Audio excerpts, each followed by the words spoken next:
Christelle Gimaret, qui est la présidente de Artbox, chez qui Appicap n'a pas investi, mais qui sait, un jour peut-être. Et qui m'avait aidé avant.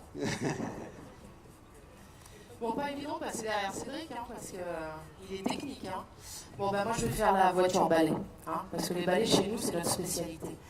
Artubox, c'est quoi? C'est une entreprise de nettoyage, mais en fait, c'est pas une boîte de ménage comme les autres. En fait, vous avez les boîtes de ménage sur un marché qui est de 5 milliards d'euros. Nous, on a dit, avec nos 0,001% du marché, c'est-à-dire 108 employés et 4 millions d'eux, on va faire de la distribution sur du ménage. Donc, on est parti du principe que les gens, ils n'avaient pas forcément les mêmes besoins en nettoyage. C'est-à-dire que quand je nettoie le château de Vaux-le-Vicomte, je ne vais pas appliquer les mêmes techniques que lorsque je nettoie une Fashion Week. Et en même temps, quand je nettoie les locaux de Paris Pionnière, je ne vais pas faire la même chose que si j'interviens sur une tour à la Défense. C'est toute une question, en fait, de dosage et de desiderata des clients. C'est-à-dire que vous avez des clients qui vont avoir un niveau qui est premium, et puis d'autres qui vont dire « Oh, c'est une prestation comme les autres ». Bon, ceux-là, je leur dis, allez voir mes concurrents, il y a de la place pour tout le monde, puisqu'on rappelle, c'est un marché de 5 milliards. Donc nous, on a commencé à faire ça, ça a eu son petit succès. Ça a eu tellement de succès qu'en 2005, donc nous sommes partis from scratch. Donc c'est-à-dire qu'on faisait 0 chiffre d'affaires. Au bout d'un an, on faisait, je crois, de mémoire, à peu près 500 000 euros. Et aujourd'hui, on est à 4 millions 12 ans après. Pourquoi on obtient ces résultats-là? Parce qu'en fait, nos clients historiques sont toujours là. 12 ans après, ils sont toujours là. Pourquoi? Parce que la qualité du service, eh bien, elle correspond à leurs attentes. Tout à l'heure, Cédric parlait d'un ratio. Nous, je vais vous parler du ratio du turnover. Le turnover dans le nettoyage, quand vous avez une entreprise de nettoyage, en général, tous les 3 ans, vous en changez. Parce que votre DAF change et qui dit j'arrive avec mes nouvelles équipes. Nous, chez nous, on passe au travers des DAF, on passe au travers des différents chefs marketing, et on passe toujours parce qu'en fait le résultat est là et le nettoyage, ce qui embête tout le monde, devient finalement un non-sujet. Pareil pour nos employés. Nos employés, normalement le turnover c'est à peu près 50%. Nous on a un turnover sur 12 ans d'existence, 108 salariés, on a 3 personnes qui sont parties. Voilà. Donc c'est quand même un bon critère. C'est un critère qui fait que notre BE, au lieu d'être à 7 ou 8% comme c'est sur le secteur, il a 19%. Donc du coup, on l'a dupliqué et il est scalable ce métier. Il est scalable à l'international. C'est-à-dire que nous, en 2005, on était à Paris, en 2009, on était en Stockholm, et en 2012, on était à Copenhague. Donc aujourd'hui, en fait, vos limites sont les nôtres.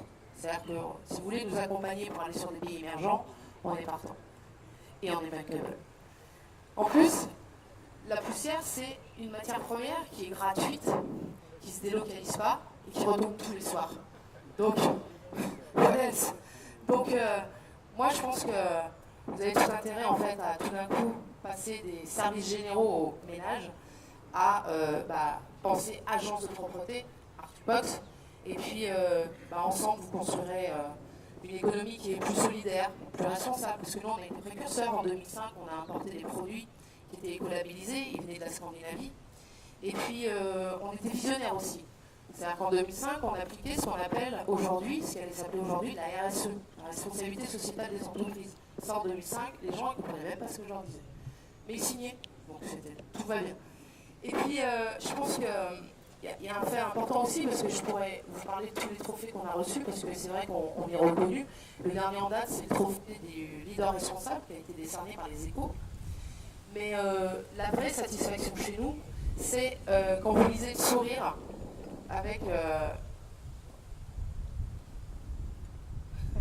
quand vous lisez le sourire sur la connivence qui peut exister entre nos clients et leurs hôtes de propreté, où tout d'un coup vous avez des hôtes de propreté qui sont plus des petites fées du village qui interviennent la nuit, où ils peuvent aller chercher leurs gosses à l'école parce qu'ils ont les travails de jour, ils sont en CDI, donc on a éradiqué la précarité sur ces métiers qui étaient peu qualifiants. Et du coup, nos clients, ils ont une satisfaction client immédiate, puisqu'ils sont en rapport direct avec leur hôte de propreté. On ne leur dit pas, vous avez quelqu'un, ça dure 15 jours, dans 3 semaines vous avez un autre, et puis on vous en remettra, etc. Parce que souvent, ce qui se passe dans ces boîtes-là, c'est qu'elles jouent avec leur turnover. Nous, on n'a pas de turnover. Donc du coup, on laisse les gens là où ils sont. Donc du coup, ça donne des employés qui, tout d'un coup, sont invités aux arbres de Noël de l'entreprise. Puis si on leur demande où est-ce que tu travailles, ils disent bah, je travaille à la Tour First, à la Défense. Mais ils disent jamais je travaille chez Artbox en fait. Donc c'est ça la vraie victoire, c'est d'avoir réussi à se soustraire à nos clients. Et puis nos clients aussi, ce qu'ils aiment bien, c'est que comme il y a vraiment cette proximité, ben, ils ne remettent pas leur clé, ils ne remettent pas leur badge d'accès. C'est-à-dire qu'en fait, vous avez l'aspect sécuritaire, en plus de l'aspect qualitatif, qui est là. Puisque quand vous ne remettez pas vos clés, vous êtes en lien direct. Donc, par exemple, le beau tableau sur lequel vous avez, tableau blanc, vous avez tous exposé votre stratégie marketing, ne se retrouve pas sur les réseaux sociaux, par exemple. Hein. Donc ça, on a cet aspect-là. Et puis après, en termes de tarifs, on est exactement identique aux tarifs du marché, puisque nous, on a fait sauter des leviers qui étaient le manager et l'inspecteur, puisque nos inspecteurs sont nos clients. Voilà. Donc, pensez propreté et non plus ménage.